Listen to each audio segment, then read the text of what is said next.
Do you know when you are not being you? And I'm talking about the real you. The you that you know you're supposed to be. The you that just makes you feel good and at peace inside. Do you know when you're not being you? I had to check myself because I was praying, you know what I'm saying? I've been worshiping down and doing all the things. But I think I was holding back a little bit in my prayers and holding back a little bit in just like things that I want to talk about with God. And I had to be like, all right, sis, it might take a little work and it might be some things that are revealed in this and you could have feelings about it. Like I just felt like it said something about me if I thought the thoughts that I was thinking, but the thing is I was thinking them anyway. So, and it weren't bad. It's just, it was vulnerable. And I was like, I don't want to be vulnerable right now. And so I kept putting it off. And that's fine. The other parts of me that aren't vulnerable are also me. So I wasn't not being me, but I wasn't all the way locked in. Like there was another level that I could go to for the sake of keeping it cool, for the sake of not thinking of myself on like whatever I was worried about it was going to reveal. I stayed at the level I was comfortable with. I think that can get, if it goes on for a long time, you can really feel emotionally constipated. Your feelings will start to come out when you don't want them to, and you will just not feel like you're on the mark, even though you are. Like everything on the outside is how it's supposed to be. It's the inside that is the problem.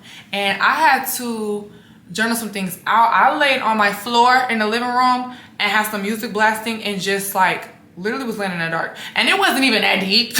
Like I'm fine. But I just had to like, I felt the emotions coming and I didn't want to busy myself. Like even writing sometimes I think is me trying to come up. Like, you know, like you're trying to process. Sometimes I try to process while I'm writing. A lot of times I don't, and it's like the things just come out. But sometimes I try to process what I'm thinking while I'm writing versus just writing what I'm thinking. So I lay on the ground, child, and I just let the music be the flow of my emotions, and I just felt them.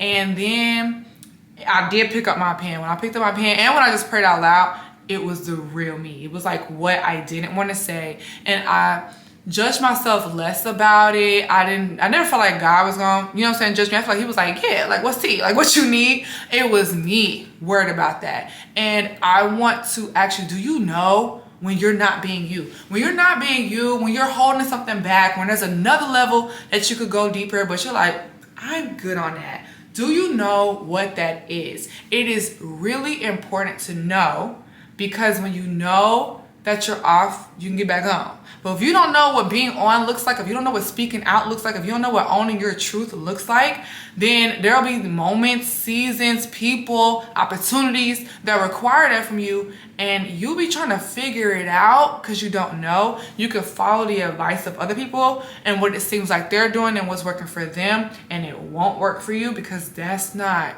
you.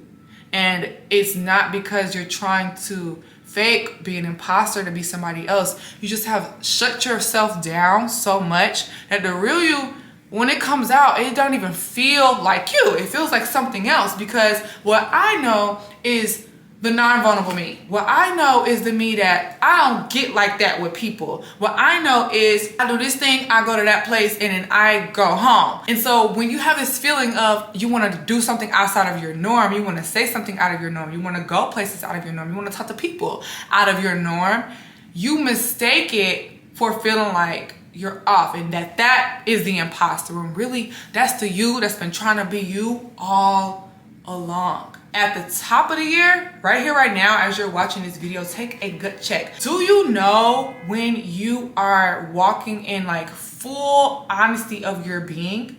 Or are there some things that are beneath the surface that you need to give a little breathing room to come out? You need to give a little bit of a magnifying glass and see, okay, I've kind of felt this emotion and I know it's there, but what is it? Like, what is driving this? Every time I go here, actually, I feel like I want to speak out, but I don't. Okay, let's go to that place again with that in mind and say something and see what happens. There are things that you want to do, right? And you're like, the full idea, not ready for that. but even just starting to plan the idea, plan the execution. What would it look like? Get a second opinion from somebody and have them pour into that idea. Then it starts to come alive. And in that space that you've created, you'll start to see that the real you has a space to exist. I just want to challenge us. If we are not being the real us this year, it's going to be really hard to get the real blessings that we want, because that is attached to the us that we need to be to walk fully in that thing. If there's people we're supposed to connect with, if there is just a deeper level relationship with God that we're supposed to experience, we gotta be the real us to call that thing down and call it out and to like stand in it fully. But if you like me, then there are times when the you that's trying to be you ain't lining up with the you that you trying to be. Y'all picking up what I'm putting down? Is you following? If you following, you get it. When you do that, sometimes it's necessary. Sometimes it's survival. Sometimes it's like, I gotta get this task done and I don't got time for that right now. But if you let that go on too long, it can be detrimental. And I'm telling you what I know. Find those people that you can talk to, identify scriptures that you can relate to, and create breathing room. It might be on your living room floor. For you, the you that hasn't been able to be you, the you that you haven't experienced yet, that's a little challenging to even accept as you, let that you have a little bit of time, a little bit of space, a little bit of a page on your journal, and see how far you go. Okay?